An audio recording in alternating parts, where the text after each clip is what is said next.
Fox TV has its share of some pretty big-name talent, but no one cooks up a better dish than Chef Gordon Ramsay, who works non-stop to please your primetime palate, only on Fox. We go to hell and back. We go through a tempestuous up and down scenario each and every day, and we push these chefs to the absolute limits. A lot of people think that it's scripted, it's real.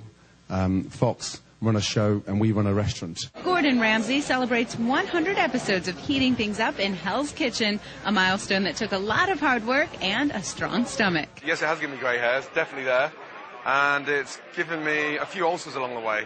I think I must have contained several litres of Pepto-Bismol as well. What do? You just trash it straight away? Ramsay admits his televised temper boils over much faster these days, and that's a good thing for his contestants. At the age of 43, 100 episodes in, I think I'm becoming a little bit more short-tempered, to be honest, because they know what's at stake. We have a phenomenal prize, an amazing salary, a great gift for them, and so take my advice, don't take me on. Why? You've got to give me the answer, because I can't start helping. Kitchen Nightmares has been a huge success, but more importantly, again, it's these restaurants are struggling, and it's been a tough year across the globe.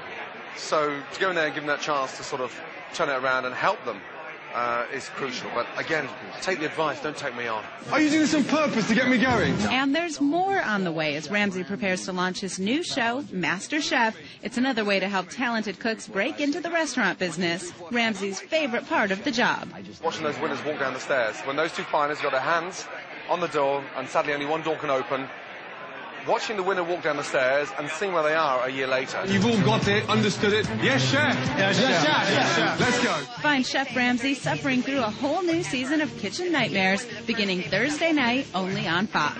The king of rock and roll is alive and well and apparently living in Las Vegas, thanks to Cirque du Soleil's latest extravaganza, Viva Elvis. A star-studded blue carpet paid tribute to the king of rock and roll at the premiere of Cirque du Soleil's newest spectacle, Viva Elvis. This is 3 years in the making, and what it represents to me, obviously, is the work of Elvis Presley. It's a tribute to him, and this is Cirque's actual tribute and representation of Elvis and what he contributed to, my goodness, not only to music, but to movies and just entertainment in general.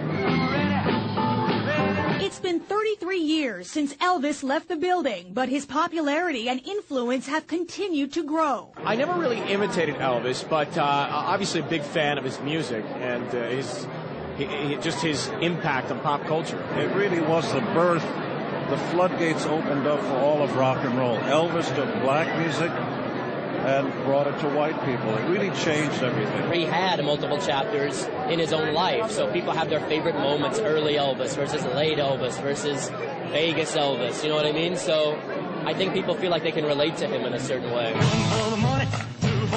Few entertainers stand the test of time the way Elvis Presley has, and this latest tribute hopes to bring his music to a new audience, showing how he earned the nickname The King.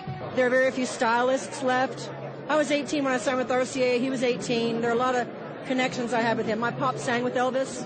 I love the fact that they're merging his life story so that the next generation knows where we come from in music. We must not forget our legends. He's just classic. You know, my mom was his biggest fan, so I grew up listening to him. We always used to have the Elvis Christmas CD, and that's all we would listen to at Christmas. So it's fond memories. With Graceland still packing in busloads of visitors year-round, Mrs. Presley's optimistic Elvis will never truly fade away. Well, if we can still do things like this to carry on his legacy, it would be quite wonderful, really, for him. Elvis gave us so much of himself, so much in his music, many of course, in his movies, especially his earlier ones, and his entertainment.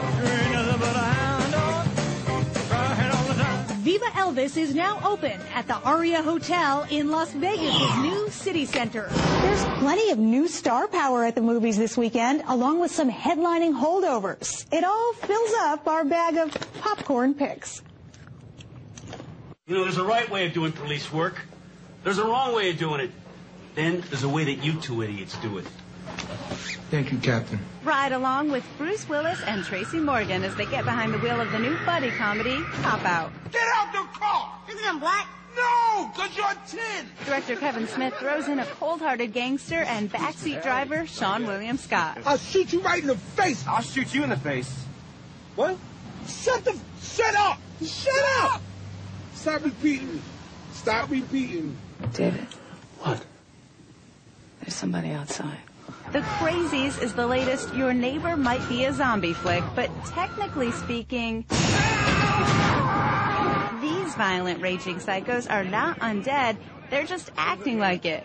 Rule of thumb, don't drink the water. The partner was bleeding from the nose, so was Rory. Well, cerebral hemorrhaging, it's got to be some kind of virus. Staying on theme, the criminally insane Shutter Island is still open for business this weekend. Whatever the hell's going on here, it's bad. And Best Picture contender Avatar climbed back into the #2 spot last week. A good sign just days before the Academy opens that envelope. Marine in an Avatar body.